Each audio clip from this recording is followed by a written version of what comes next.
Ôi, chụp không nhiều nữa chùa mà có chụp là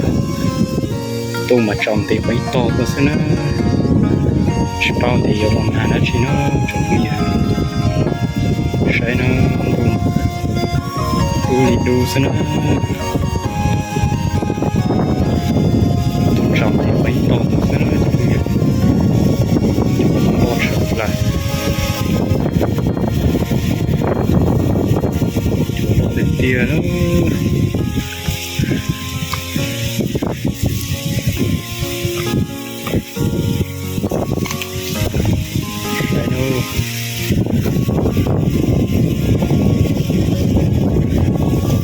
đủ chập lại nó chụp kì chụp lọt lọt